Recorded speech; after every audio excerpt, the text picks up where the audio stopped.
AOD एक chapter होता है एप्लीकेशन ऑफ डेरिवेटिव, उसका ये एक सब टॉपिक है जिसको हम बोलते हैं इंक्रीजिंग एंड डिक्रीजिंग फंक्शन। ठीक है, तो इंक्रीजिंग और डिक्रीजिंग फंक्शन स्टार्ट करने से पहले हम एक जो शब्द होता है जिसको बोलते हैं d y by d x, इसको थोड़ा सा जान लेते हैं। इसका नाम क्यों है, कैसे है और कहाँ कहाँ पे ये दिक्कत कर सकता है। ठीक है, तो ये जो d y by d x होता है इसका मतलब होता है चेंज ऑफ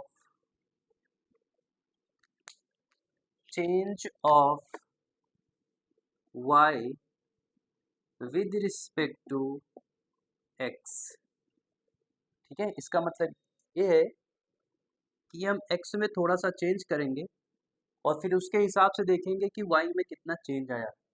इसको हम बहुत थोड़ा सा जब चेंज बोलते हैं ना, उसको इंस्टेंटेनियस टाइप मान सकते हो, क्योंकि इसको हम डी वाई मतलब होता है बहुत स्मॉल चेंज, और डेल्टा मतलब होता है बहुत थोड़ा सा जिसमें काफ़ी डिफरेंस हो जाए उसको बोलते हैं डेल्टा। तो ये डी वाई मतलब भी होता है डिफरेंस और डी एक्स मतलब भी होता है डिफरेंस, लेकिन ये जो डिफरेंस है ये बहुत ही ज़्यादा छोटा है, तो इसमें हम डेल्टा लगा के नहीं लिख सकते। ठीक, क्योंकि तुमने देखा होगा बाकी जगह पे हम डेल्टा लिख देते हैं ऐसे। अब डेल्टा एक्स मतलब होता है x final minus x initial. ठीक है, लेकिन ये डेल्टा एक्स है क्योंकि इसमें जो थोड़ा सा फाइनाइट चेंज होता है जिसको हम लोग इजिली पता कर सकते हैं। लेकिन जो ये d y by d x है, यानी डी वाई वाला होता है या फिर डी एक्स होता है, ये बहुत छोटा चेंज होता है, तो इसके लिए हम स्मॉल डी का यूज करते हैं। ठीक है, डेल्टा की जगह पे क्या आ जाता है, स्मॉल डी। अब d y by d x मतलब क्या है, change of y with respect to x. ठीक है, ये तो सबको पता होगा। इसको हम ग्राफ में जानने की कोशिश करते हैं कि ग्राफ में कैसे काम करता है। ये है मान लो कोई ग्राफ। ठीक, हमारा मेन मकसद है ग्राफ से सीखना। मान लें कुछ ऐसे बना हुआ थोड़ी देर के लिए मान लें ऐसे। ठीक है, तो अगर कोई फंक्शन है लेट से y बराबर एफ एक्स, ये कोई फंक्शन है जिसका नाम है y बराबर एफ एक्स। ठीक है, तो अगर कोई फंक्शन y बराबर एफ एक्स है तो उसके तुम किसी भी पॉइंट पे स्लोप अगर तुमको बताना हो, किसी भी पॉइंट पे स्लोप मतलब समझते होगे। जैसे मान लो तुमको यहाँ स्लोप बताना है। स्लोप क्या होता है, एक टेंजेंट होता है उस पे जो एक्स एक्सिस जितना एंगल बनाता है यानी थीटा, उसमें हम ले लेते हैं टेन, तो उसको बोला जाता है टेन थीटा, यानी वही उसको स्लोप के बराबर बोलते हैं। ठीक? इसी को बोला जाता है स्लोप। किसी भी पॉइंट पे मान लो तुम्हें इस पॉइंट पे स्लोप चाहिए, है ना, ये कोई पॉइंट रहा होगा, इस पे हमने एक से टेंजेंट ड्रॉ कर दिया। अब इस बार ये एंगल बनाएगा, इसको बोल दे रहे हैं थोड़ी देर थीटा वन। तो इस पॉइंट पे जो स्लोप होगा वो होगा टेन थीटा वन। क्यों, क्योंकि ये जो टेंजेंट है वो एक्स एक्सिस से एंटी क्लॉकवाइज डायरेक्शन में थीटा वन एंगल बना रहा है। जो एंगल बनाएगा उसमें तुम टेन ले लोगे, तो उस पॉइंट पे स्लोप आ जाएगा उस कर्व का। ठीक है, ये है d y by d x का मतलब। किसी भी पॉइंट पे तुमको चाहिए अगर स्लोप निकालना है तो तुम्हें करना क्या है, उस पे टेंजेंट ड्रॉ करना है। वो टेंजेंट एक्स एक्सिस से जितना एंगल बनाएगा एंटी क्लॉकवाइज डायरेक्शन में, उसमें तुम्हें टेन ले लेना है। तो जो ये क्वांटिटी निकल के आएगी ये उसका स्लोप होगा, जिसको हम स्मॉल एम से डिनोट कर सकते हैं। ठीक है, अब देखो ध्यान से, अब ये जो स्मॉल एम है ना, इसी को तुम d y by d x बोल सकते हो एट किसी गिवन पॉइंट पर। ठीक है, इसको तुम d y by d x बोल सकते हो, d y by d x at x is equal to, अगर इसको हम थोड़ी देर के लिए मान ले रहे हैं एक्स वन, तो एट एक्स बराबर एक्स वन। ठीक है, यानी d y by d x क्या होता है, अगर तुम किसी पॉइंट पे, ठीक, किसी पॉइंट पे d y by d x निकाल रहे हो, ये फंक्शन है एफ एक्स, एक ये पॉइंट था जिसपे एक्स की वैल्यू थी एक्स वन। ठीक है, ये पॉइंट था, इसको तुमने डिफ्रेंशिएट कर दिया, d y by d x differentiate कर दिया। ये डिफरेंशियल में चैप्टर में पढ़ा होगा तुमने। जहां जहां एक्स बचा डिफ्रेंशिएट करने के बाद, जहां जहां एक्स बचा वहां तुमने रख दिया वो वैल्यू एक्स वन, यानी ये, तो एक कांस्टेंट वैल्यू आ गई होगी। अब वो जो कांस्टेंट वैल्यू आएगी ना, उसको तुम बोल सकते हो कि वो स्लोप आ गया उस पॉइंट पे उस कर्व का। और वो किसके बराबर है, dy बाई dx के बराबर मान सकते हो उसको, ठीक है। यानी वही स्लोप जो है वो dy बाई, यानी ये स्लोप भी रिप्रेजेंट करता है। ये क्या रिप्रेजेंट करता है, स्लोप, किसी पॉइंट पर, है ना। अगर किसी पॉइंट पर तुम डिफ्रेंशिएट कर रहे हो तो ये स्लोप भी रिप्रेजेंट करता है एट अ गिवन पॉइंट। समझिए, dy बाई ds क्या रिप्रेजेंट करता है, किसी एक गिवन पॉइंट पे स्लोप रिप्रेजेंट करता है dy बाई dx। इतनी बात हम तुमसे करना चाह रहे थे। अब देखो, इतनी बात समझ में आ गई होगी कि ये जो dy बाई dx होता है ये स्लोप ही रिप्रेजेंट करता है। जब किसी गिवन पॉइंट पे उसको डिफरेंशिएट करते हैं तो वो जो वैल्यू निकल के आता है, थोड़ी देर के लिए हम तुमको एग्जांपल समझाते हैं। मान लो तुम्हारे पास y बराबर एक्स स्क्वायर प्लस 1, ये एक कर्व है और तुमसे बोला गया कि इसका स्लोप बताना है, या फिर इसको तुम डिफरेंशिएट करो, dy बाई dx निकालो, ठीक है, किसी एक गिवन पॉइंट पर। मान ले रहे हैं एट एक्स बराबर 1 पे इसका dy बाई dx निकालना। तो सिंपल है, dy बाई dx कैसे निकालोगे, dy बाई dx, इधर कितना आ जाएगा 2x, इधर प्लस 1 का हो जाएगा 0। अब x बच रहा है तो x से जगह हम क्या रख देंगे 1, तो यहाँ पे आ जाएगा 2, यानी dy बाई dx की वैल्यू कितनी आ गई, 2 आ गई, ठीक है, ये 2 आ गया। अब तुमको हम ग्राफ से समझाते हैं इसका मतलब क्या है। ये तुम लोगों ने नोट कर लिया होगा, ये होता है concept of dy by dx। अब देखो, ये मान ले रहे हैं जो एक्स स्क्वायर प्लस 1 है ना, उसका ग्राफ कुछ ऐसा बनेगा, ठीक है। अगर एक्स स्क्वायर प्लस 1 का ग्राफ ऐसा बनेगा तो यहाँ पे एक पॉइंट आएगा x बराबर x1, जो कि मान ले रहे यहाँ आएगा, और इस पे ये पॉइंट आ गया जिसको तुमने डिफरेंशिएट किया है ना, तो ये टेंजेंट आएगा, ये टेंजेंट है ना, ये मान ले रहे यहाँ से एंगल थीटा बना लिया, ठीक है, एंगल कितना बना लिया, थीटा। तो यहाँ पे इसका जो स्लोप होगा वो किसके बराबर होगा, टेन थीटा के बराबर। और वो स्लोप हमने डिवाइड बाई dx निकाल ही लिया, कितना आया 2, यानी इसकी टोटल वैल्यू कितनी आ जाएगी 2, क्योंकि किसकी वैल्यू आई थी, डिवाइड बाई dx एट 1। समझिए क्या विद्यार्थी, ये मतलब है स्लोप में और डिवाइड बाई dx में ये रिलेशन होता है, ठीक है। किसी भी पॉइंट पे तुम डिवाइड बाई dx निकालोगे तो वो उसका मतलब क्या होता है कि उस पॉइंट पे एक टेंजेंट तुमने ड्रॉ किया है, वो टेंजेंट एक्स एक्सिस के एंटी क्लॉकवाइज में जितना भी एंगल बनाएगा थीटा, उसमें तुम्हें टेंजेंट ले लेना है तो बन जाएगा टेन थीटा, वो होता है स्लोप। यानी स्लोप को तुम डिवाइड बाई dx भी लिख सकते हो अगर किसी गिवन पॉइंट पे डिफरेंशिएट कर रहे हो तो। आई होप इतना क्लियर हो गया होगा, ठीक है। यानी डिवाइड बाई dx को हम टेन थीटा पे लिख सकते हैं अगर वो टेंजेंट लेंथ थीटा एंगल बना रहा है तो, ठीक है, इतनी जानकारी। अच्छा, यहाँ से तुम एक ये भी बात बता सकते हो, देखो जैसे मान लो हमने इस पे टेंजेंट ड्रॉ किया, ये इस पे टेंजेंट ड्रॉ किया, ये यहाँ पे तुम कोई भी किसी भी पॉइंट पे टेंजेंट ड्रॉ करो तो ये जो एंगल बनेगा ना, ये वाले एंगल्स, इन सब में तुम्हें tan लेना है, और जैसे जैसे तुम tan लेते जाओगे तो वो dy बाई dx बनता जाएगा, ठीक है, वो dy बाई dx के बराबर ही होगा, क्योंकि थीटा जितने भी हैं सब 90 से कम है, तो tan थीटा की वैल्यू कितनी आएगी, पॉजिटिव आएगी, समझिए ना। तो इस पोर्शन में हम देख पा रहे हैं कि यहाँ पे तुम कोई भी टेंजेंट ड्रॉ करोगे तो उसका जो एंगल है वो कितना आएगा, 90 से कम ही आएगा, और अगर 90 से कम आता रहेगा तो उसमें जब तुम tan लोगे तो वो पॉजिटिव वैल्यू देगा, क्योंकि 0 से 90 में tan पॉजिटिव होता है। अगर tan पॉजिटिव आ रहा है वो किसके बराबर है, डिवाइड बाई dx के बराबर, यानी डिवाइड बाई dx भी पॉजिटिव आएगा। यानी इस पोर्शन में कहीं पे भी तुम डिवाइड बाई dx निकालोगे किसी गिवन पॉइंट पर तो वो पॉजिटिव आएगा। अब ये बात करते हैं यहाँ पे देखना डिवाइड बाई dx 0 आ जाएगा, क्यों, क्योंकि टेंजेंट जो है वो पैरेलल हो गया है एक्स एक्सिस के। कोई भी टेंजेंट या कोई भी लाइन अगर एक्स एक्सिस के पैरेलल होता है तो उसका स्लोप क्या होता है, 0। अगर ये टेंजेंट है और ये एक्स एक्सिस के पैरेलल हो गया है, इसका मतलब ये है कि इसका जो स्लोप होगा वो 0 हो जाएगा, और स्लोप मतलब क्या होता है, dy बाई dx, तो dy बाई dx की वैल्यू कितनी आ जाएगी, 0। यानी हर वो पॉइंट जहाँ पे टेंजेंट ड्रॉ करोगे और वो टेंजेंट एक्स एक्सिस के पैरेलल हो जाएगा तो उसका स्लोप क्या मान सकते हो, 0 मान क्या सकते हो, 0 होगा ही, ठीक है। इसको फिर से हम थोड़ा सा ड्रॉ करके दिखाते हैं।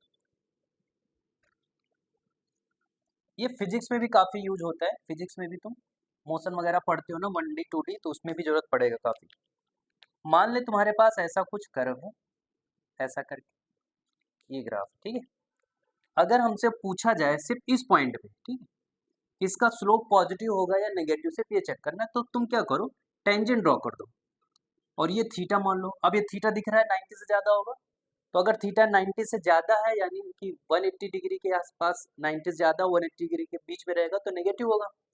तो यहाँ से पता चल गया कि टेन थीटा तो भैया 90 से ज़्यादा है, यानी टेन थीटा की वैल्यू आएगी नेगेटिव। अब टेन थीटा मतलब स्लोप, और स्लोप मतलब dy by d x at this point, मान ले रहे हैं x1। तो हम ये बता सकते हैं देख के कि हाँ यहाँ पे जो dy बाई डी एक्स की वैल्यू आएगी वो क्या आएगी, नेगेटिव आएगी, ये हम बता सकते हैं। अगर मान लो यहाँ पे पूछ ले, तो यहाँ पे हमने टेंजेंट ड्रॉ किया और ये टेंजेंट देख लो 100% 90 से कम होगा, यानी इस पॉइंट पे जो dy बाई डी एक्स आएगा कितना आएगा हमको नहीं पता, लेकिन हम साइन जरूर बता सकते हैं कि इस पॉइंट पे dy बाई डी एक्स क्या होगा, पॉजिटिव आएगा। अब जैसे यहाँ पे पूछ ले, फिर से ड्रॉ कर दो एक टेंजेंट, ये 90 से ज़्यादा हो गया, नेगेटिव आएगा। यहाँ पे पूछ ले, ऐसे ड्रॉ कर दो, थीटा 90 से कम है, पॉजिटिव आएगा। तो इन सारे पॉइंट्स पे हम एग्जैक्ट वैल्यू तो नहीं बता पा रहे हैं कि dy बाई डी एक्स कितना होगा, लेकिन हाँ देख के हम ये जरूर बता पा रहे हैं कि यहाँ पे स्लोप या फिर dy by d x positive होगा या नेगेटिव होगा। आई होप इतना क्लियर हो गया हो, क्योंकि इसका अच्छा खासा यूज अभी होगा अपना इंक्रीजिंग और डिक्रीजिंग को डिस्क्राइब करने में। चलो, ये dy बाई डी एक्स वाला पार्ट था, इसमें अभी इंक्रीजिंग डिक्रीजिंग से कुछ मतलब नहीं है ज़्यादा, ठीक है। ये अपना था dy बाई डी एक्स का कॉन्सेप्ट कि क्या होता है, कैसे हम इसको मेजरमेंट करते हैं और इसका मतलब क्या है, ठीक है। और जो अभी हमने सीखा वो ये बात सीखा है कि अगर कोई भी कर्व पे टेंजेंट एक्स एक्सिस के पैरेलल होता है तो वहाँ पे dy बाई डी एक्स की वैल्यू कितनी होती है, 0 होती है। जैसे मान लो एक ये पॉइंट है, तो इस पर जो तुम टेंजेंट ड्रॉ करोगे ना तो वो टेंजेंट ऐसे बनेगा, वो एक्स एक्सिस से पैरेलल हो गया, यानी इसका यहाँ पे dy बाई डी एक्स या फिर इसका स्लोप बराबर 0 बोल सकते हैं, ठीक है। यानी इस पॉइंट पे dy बाई डी 0 होगा, इस पॉइंट पे dy बाई डी एक्स 0 होगा, इस पॉइंट पे dy बाई, क्योंकि यहाँ पे जो टेंजेंट बनेगा ना वो एक्स एक्सिस के पैरेलल बन रहा है, तो इन सारे पॉइंट्स पे dy बाई डी एक्स की वैल्यू क्या होगी, 0 होगी। ये तुम्हें आना चाहिए बात, ठीक है, कि कहीं पे भी अगर टेंजेंट ड्रॉ कर रहे हो और वो टेंजेंट एक्स एक्सिस के पैरेलल है, इसका मतलब उसका स्लोप 0 है, और स्लोप 0 मतलब dy बाई डी एक्स 0, ठीक है बेटा। आई होप यहाँ तक क्लियर हो गया होगा। अब हम स्टार्ट करने जा रहे हैं ये इंक्रीजिंग डिक्रीजिंग फंक्शन क्या होता है। अब ध्यान से देखना, पहले तो इसको तुम समझ लो, इंक्रीजिंग फंक्शन क्या होता है। इंक्रीजिंग फंक्शन मतलब होता है इंक्रीजिंग फंक्शन,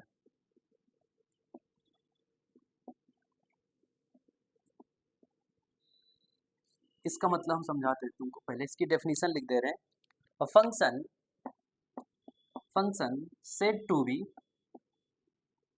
इंक्रीजिंग फंक्शन, ऊपर की तरफ तीर बना दे रहे मतलब increasing function if and only if, sorry, increasing function किसी डोमेन में दिया ऑन, यहाँ पे हमने लिख दिया ए से बी, यानी किसी फंक्शन को तुम ए से बी में इंक्रीजिंग बोल रहे हो, तो कहानी क्या होगी, इफ एंड ओनली, ठीक है। अगर तुम किसी भी फंक्शन को, ठीक है, इंक्रीजिंग फंक्शन बोलना चाह रहे हो किसी गिवन इंटरवल ए और बी में, तो कहानी क्या होता है, इसका मतलब ये होता है कि वो ए से बी के बीच में, एक पॉइंट तुमने ए मान लिया है, बाउंड्री लगा दिया, और दूसरी तरफ तुमने बी पर बाउंड्री लगा दिया, तो इन दोनों पॉइंट्स के बीच में जो भी फंक्शन की वैल्यू है वो लगातार बढ़ती रहे जैसे जैसे तुम एक्स बढ़ाते रहो, ठीक है। यानी अगर ए और बी के बीच में तुम कोई दो एक्स की वैल्यू उठाओ डिफरेंट डिफरेंट, अब डिफरेंट है तो उसमें से कोई एक छोटा होगा और कोई एक बड़ा होगा, तो जो बड़ा होगा उस पर ज़्यादा वैल्यू आनी चाहिए और जो छोटा वाला एक्स होगा उस पर वैल्यू कम आनी चाहिए। किसी भी पॉइंट्स को तुम उठा सकते हो, कोई भी पॉइंट इन दोनों इंटरवल के बीच से उठाना है, और जो छोटा एक्स होगा उस पर बड़ी वैल्यू आनी चाहिए, सॉरी, छोटे एक्स पर छोटी वैल्यू आनी चाहिए और बड़े एक्स पर बड़ी वैल्यू आनी चाहिए। इसको देसी लैंग्वेज में ऐसे तुम समझ सकते हो, ठीक है। इंक्रीजिंग फंक्शन मतलब क्या हुआ, छोटे एक्स पर छोटी वैल्यू, बड़े एक्स पर बड़ी वैल्यू, ठीक है। ऐसे फंक्शन को हम इंक्रीजिंग फंक्शन बोलते हैं।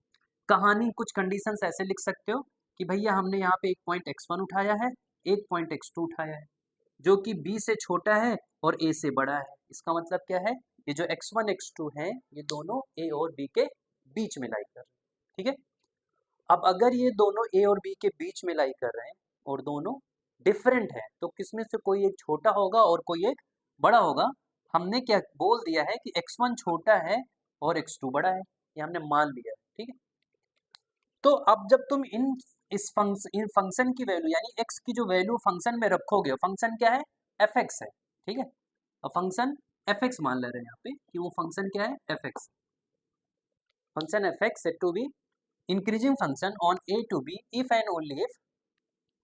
अब देखो छोटे x पर क्या मिलनी चाहिए, छोटी वैल्यू, हम पहले बता चुके हैं, और बड़े x पर बड़ी वैल्यू। यानी जब तुम x की जगह पे x1 रखोगे तो वहां पे आ जाएगा f ऑफ x1, और जब x की जगह पे x2 रखोगे तो आ जाएगा f ऑफ x2।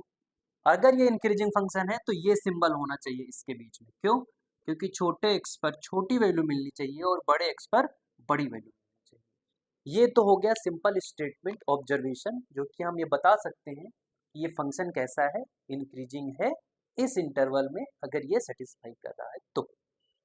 क्योंकि x1 x2 को हमने जनरलाइज कर दिया है, कोई दो फिक्स पॉइंट तो रहे नहीं। अब ये कहीं से भी तुम उठा सकते हो, कहीं से भी उठाने का मतलब है कि फिर ये हर पॉइंट्स को सेटिस्फाई कर रहे होंगे, और अगर ये हर पॉइंट को सेटिस्फाई कर रहे होंगे तो इसका मतलब है कि अगर छोटे x पर छोटी वैल्यू मिलेगी और बड़े x पर बड़ी वैल्यू मिलेगी तो ग्राफ ऐसा कुछ भाग रहा होगा ऊपर की तरफ। क्योंकि ग्राफ जब ऊपर की तरफ भागेगा तभी तो वैल्यू बड़ी मिलती जाएंगी जैसे जैसे x के बढ़ाओगे। ठीक है, ग्राफ से समझा देते हैं। कुछ कहानी ऐसा हो रहा होगा, अगर तुम थोड़ा बहुत समझ पा रहे हो तो कहानी कुछ ऐसा हो सकता है, थोड़ी देर के लिए मान रहे हैं ऐसा हो रहा होगा।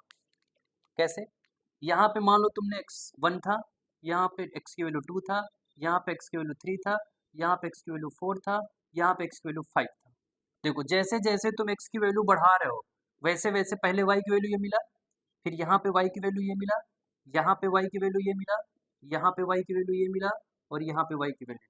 देखो वैल्यू भी बढ़ रही y की जैसे जैसे तुम x की वैल्यू बढ़ा रहे हो। ठीक है, तो इसको तुम बोल सकते हो इंक्रीजिंग फंक्शन। किसी भी छोटे x पर तुम देखोगे, दो x उठाओगे, एक छोटा एक बड़ा, तो छोटे पर छोटी वैल्यू मिल रही है और बड़े पर बड़ी वैल्यू मिल रही है, तो इसको बोल सकते हो तुम इंक्रीजिंग फंक्शन। ये तुम्हारा मैथ स्टेटमेंट के हिसाब से सही है। कैसे प्रूफ करते हैं क्वेश्चंस को और इंक्रीजिंग क्वेश्चंस में क्या क्या क्वेश्चन बन सकते हैं वो बात की बात है। अभी सिंपल हमने ये सीख लिया कि ये स्टेटमेंट है इंक्रीजिंग फंक्शन का। इसका जस्ट उल्टा क्या हो सकता है बेटा, डिक्रीजिंग फंक्शन का। वो तो उसमें ज्यादा डिस्कस नहीं करें क्योंकि ये सब तो कर ही चुके हैं। अब इसी में हम हेडिंग डाल दे रहे हैं डिक्रीजिंग फंक्शन। इंक्रीजिंग फंक्शन क्या था, छोटे एक्स पर छोटी वैल्यू और बड़े एक्स पर बड़ी वैल्यू। तो यहाँ पे उल्टा हो जाएगा, यहाँ पे क्या हो जाएगा, छोटे एक्स पर बड़ी वैल्यू और बड़े एक्स पर छोटी वैल्यू, यानी यहाँ पे कुछ ऐसा रिलेशन आ जाएगा। अगर एक्स की वैल्यू बड़ी है तो उस पर छोटी वैल्यू आ जाएगी, और अगर एक्स की वैल्यू छोटा है तो उस पर बड़ा वैल्यू आ जाएगा। अगर हम इसको ग्राफ से देखें तो कुछ ऐसा माहौल बनेगा।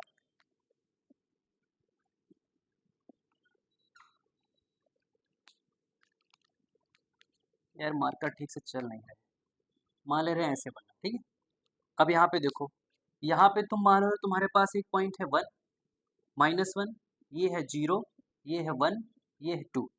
जैसे जैसे तुम x की वैल्यू बढ़ा रहे हो, देखो y की वैल्यू पहले ये मिल रही थी, फिर y की वैल्यू ये मिली, फिर y की वैल्यू ये मिली, फिर ये y की वैल्यू है। ये देखो y की वैल्यू कहाँ की तरफ जा रही है, नीचे की तरफ जा रही है, यानी कम हो रही है। जैसे जैसे तुम x बढ़ा रहे हो y की वैल्यू क्या हो रही है, कम हो रही है। ठीक है, तो ऐसे फंक्शन को क्या बोलेंगे, decreasing function. Function fx set to be decreasing function, set to be decreasing function on a to b if and only if. ऐसा अगर a और b के बीच में तुम कोई भी दो x की वैल्यू लोगे तो जो छोटा x होगा उस पर बड़ी वैल्यू आ जाएगी और जो बड़ा x होगा उस पर छोटी वैल्यू आ जाएगी, जैसे कि इसमें देख पा रहे हैं। ये ग्राफ ही बना लेना उसी से।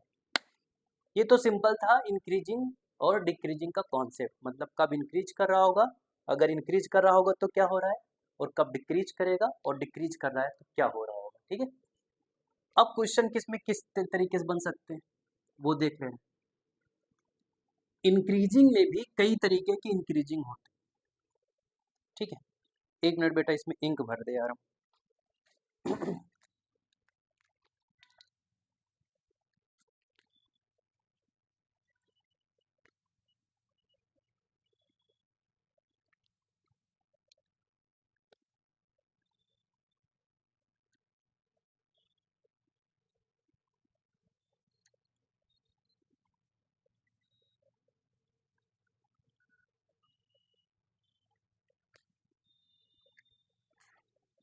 चलो इंक्रीजिंग में, क्षमा चाहेंगे यार, थोड़ा इंक सही नहीं था तो भरना पड़ा आपको, ठीक है। अब देखो इंक्रीजिंग में भी कई तरीके के नाम होते हैं कि क्या फंक्शन किस टाइप का इंक्रीजिंग है, ठीक है। तो इंक्रीजिंग में कितने टाइप के होते हैं और डिक्रीजिंग में, दोनों को हम लिख दे रहे हैं। सबसे पहले हम लिखते हैं फंक्शन, ठीक है, एक फ्लो चार्ट टाइप का बना दे रहे हैं, ठीक है बेटा। फंक्शन, अब कोई फंक्शन है तो उसमें दो तीन कहानी हो सकती है। पहला, या तो वो इंक्रीजिंग फंक्शन हो सकता है, या तो वो डिक्रीजिंग फंक्शन हो सकता है, या तो वो नाइदर इंक्रीजिंग, शॉर्टकट में लिख दे रहे हैं, ठीक है, neither increasing nor decreasing, NIND, neither increasing nor decreasing. या तो कोई अगर फंक्शन है तो फंक्शन या तो इंक्रीजिंग होगा, या तो डिक्रीजिंग होगा, या तो ना ही इंक्रीजिंग होगा ना ही डिक्रीजिंग होगा, ठीक है। अब अगर वो इंक्रीजिंग होगा तो उसमें भी तीन टाइप के इंक्रीजिंग होते हैं, ठीक है, उसमें भी तीन टाइप के इंक्रीजिंग होते हैं। एक सिंपल इंक्रीजिंग बोल देंगे उसको,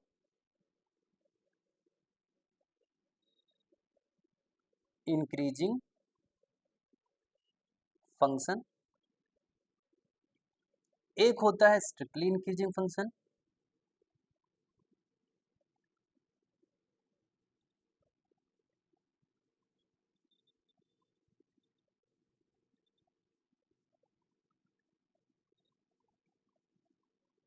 और एक होता है नॉन डिक्रीजिंग फंक्शन,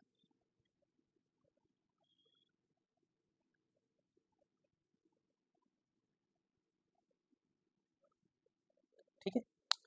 सिमिलरली ये जो अपना डिक्रीजिंग फंक्शन है इसमें भी तीन ब्रांचेस होती है।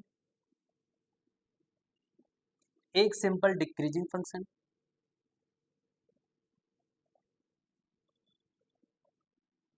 ठीक है, एक strictly decreasing function,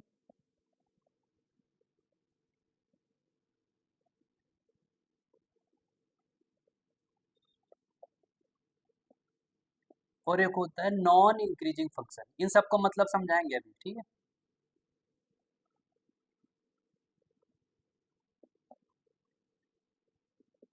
non increasing function, और बाकी ये तो है ही है, नाइदर इंक्रीजिंग नॉर डिक्रीजिंग, यानी कोई फंक्शन या तो इंक्रीज कर सकता है या तो डिक्रीजिंग हो सकता है, या फिर दोनों में से कुछ नहीं हो सकता, ठीक है। ऐसा जरूरी नहीं है कि कोई फंक्शन है तो या तो वो इंक्रीजिंग होगा या फिर वो डिक्रीजिंग होगा, ऐसा जरूरी नहीं है। इंक्रीजिंग भी हो सकता है, डिक्रीजिंग भी हो सकता है, और दोनों भी नहीं हो सकता, ना तो इंक्रीजिंग ना ही डिक्रीजिंग। अगर इंक्रीजिंग फंक्शन होगा तो वो तीन टाइप के इंक्रीजिंग हो सकता है। एक सिंपल इंक्रीजिंग फंक्शन बोल सकते हो, एक स्ट्रिक्टली इंक्रीजिंग फंक्शन बोल सकते हो, और एक होता है non decreasing function. Decreasing function में तीन, एक तो डिक्रीजिंग फंक्शन, एक स्ट्रिक्टली डिक्रीजिंग फंक्शन, और एक होता है नॉन इंक्रीजिंग फंक्शन। ये भी डिक्रीजिंग फंक्शन ही है, ठीक है, बस नाम में थोड़ा इंक्रीजिंग आ गया, वो क्यों आया है वो पता चल जाएगा, ठीक है। अब इनका नाम जो है, इन तीनों को अलग अलग हम ग्राफ से डिस्कस करते हैं पहले, उसके बाद फिर मैथमेटिकल जो कंडीशन बनेगी हम लोग की वो हम डिस्कस करेंगे, ठीक है। चलो अब हम सबसे पहले देखते हैं, अच्छा इसको हम देख लेने पहले यहाँ तक आ रहा है कि नहीं, ठीक है बेटा। चलो आ तो रहा है, इसको हटाते हैं, ठीक है, सारे इन सबको हटा देते हैं। अब इनका हम देखते हैं इंक्रीजिंग में वो तीन इंक्रीजिंग किस टाइप के दिखते हैं, ठीक है। इंक्रीजिंग फंक्शन में वो तीन इंक्रीजिंग फंक्शन, पहला मान ले रहे हैं कुछ ऐसा बन रहा है, ठीक है, ऐसा बन रहा है, ठीक। दूसरा ऐसा बन रहा है, ठीक है, और तीसरा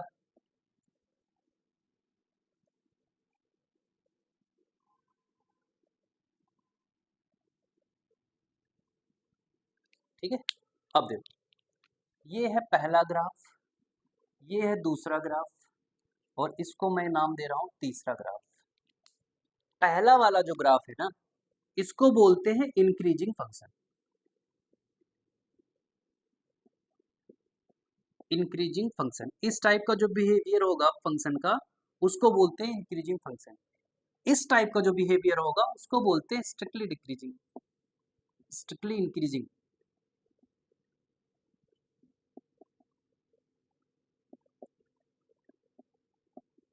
ठीक, और ये जो है इसको बोलते हैं नॉन डिक्रीजिंग। ये अभी हमने पढ़ा है, ये सब सारी चीजें उसी को हम यहाँ डिस्कस कर रहे हैं, इनका मतलब क्या है। अब ध्यान से देखो, इंक्रीजिंग फंक्शन है ये, ठीक है। अब ध्यान सुनना बेटा, इंक्रीजिंग फंक्शन में क्या हुआ, अभी थोड़ी देर पहले हमने पढ़ा था कि dy by d x zero होता है उस पॉइंट पे जहां पे tangent parallel to x axis हो जाए, ठीक है।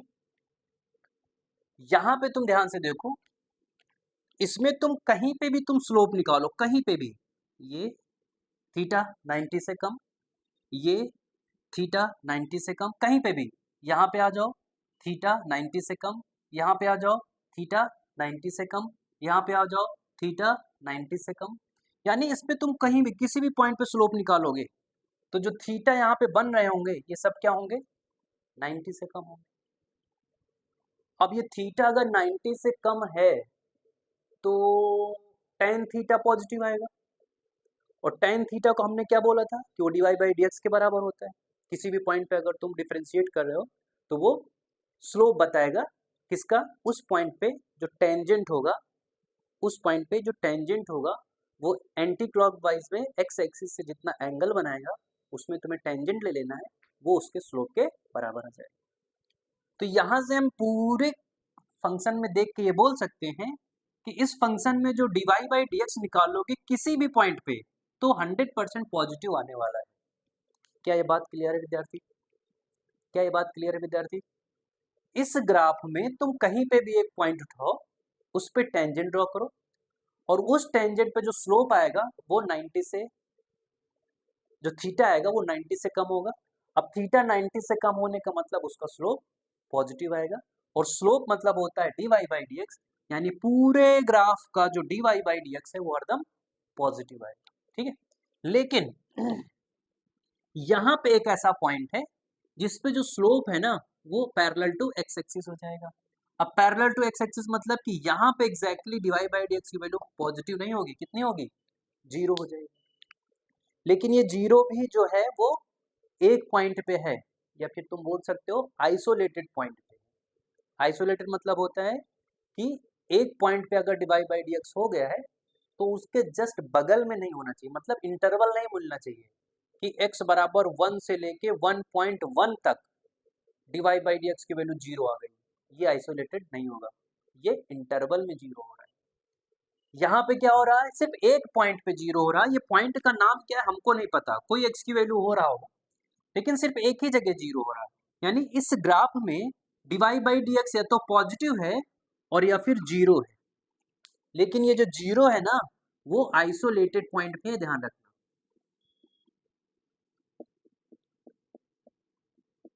आइसोलेटेड पॉइंट्स होता है मतलब होता है कि कुछ बीच में गैप होना चाहिए, इंटरवल ना हो कि 1 से लेकर 2 तक जीरो है ना, 1 पे जीरो हो जाए, इवन 1.1 पे भी जीरो हो जाए, 1.2 पे जीरो हो जाए, 1.3 पर जीरो हो जाए, लेकिन ऐसा ना हो कि 1 से लेके 1.1 तक लगातार जीरो, ऐसा नहीं होना चाहिए। तो ऐसे जीरोस को बोलते हैं आइसोलेटेड पॉइंट्स पे जीरो हो रहा है। तो ये आ जाएगा तुम्हारा इंक्रीजिंग फंक्शन में, कौन सा, कब कंडीशन होगी कि जब d y by d x की वैल्यू या तो जीरो से बड़ा हो या तो जीरो हो, लेकिन जीरो भी कब हो, आइसोलेटेड पॉइंट्स पे, तो उसको बोलते हैं इंक्रीजिंग फंक्शन, ठीक है। अच्छा एक बात तुम ये भी ध्यान रखना, जहां पे कॉन्केविटी चेंज होती है ना उस पॉइंट पे d y by d x की वैल्यू जीरो होती है। कॉन्केविटी मतलब अगर तुम इसको देखो तो इसका जो फेस है, इस पार्ट का फेस ऊपर की तरफ है, और यहाँ से देखो तो इस फेस का पार्ट क्या नीचे की तरफ है, यानी ये एक ऐसा पॉइंट है जहां से कॉन्केविटी चेंज हो रही है। तो कॉन्केविटी मतलब होता है कि वो ग्राफ के स्लोप को पॉजिटिव से पॉजिटिव में चेंज कर रहा है लेकिन बीच में जीरो हो रहा है। देखो पॉजिटिव इधर भी है d y by d x, और पॉजिटिव इधर भी है d y by d x, लेकिन बीच में एक जगह जीरो हो रहा है, ठीक है। तो इसका मतलब है ये इंक्रीजिंग फंक्शन होगा, इसको हम स्ट्रिक्टली इंक्रीजिंग नहीं बोलते। स्ट्रिक्टली इंक्रीजिंग में क्या होगा अभी देखना, वहां पे कभी divide by d x zero नहीं होगा, जैसे ये इसमें तुम कहीं पे भी पॉइंट पे स्लोप निकालो सब पॉजिटिव आएगा, कहीं पे भी जीरो भी नहीं आएगा, हर जगह क्या आएगा, पॉजिटिव आएगा। ये देखो कहीं पे भी निकालो तो अगर स्ट्रिक्टली इंक्रीजिंग फंक्शन है तो वहां पे simple Dibai by d x क्या होगा, ग्रेटर देन जीरो होगा, ना कि इक्वल टू जीरो होगा। अगर केवल इंक्रीजिंग फंक्शन बोलना चाह रहे हो तो वहां पे जीरो हो भी सकता है और जीरो से बड़ा भी हो सकता है। अब जैसे ये यहाँ पे तुम इसमें भी कहीं पे भी तुम डिवाइड बाई डी एक्स निकालोगे ना तो पॉजिटिव आएगा। देखना स्लोप सब पे 90 से कम एंगल बन रहा है, यहाँ पे देखो ये भी 90 से कम बनेगा, यहाँ पे देखो ये भी 90 से कम बनेगा, और यहाँ सब पे टेंजेंट ड्रॉ करोगे तो सब क्या हो रहे हैं, जीरो हो रहे हैं, क्योंकि सब इस पे जो स्ट्रेट लाइन ही है वही टेंजेंट का काम करेगा। तो ये यहाँ पे क्या इनफाइनाइट नंबर ऑफ पॉइंट्स मिल जाएंगे। अब देखो इसमें भी पूरे ग्राफ में डिवाइड बाई डी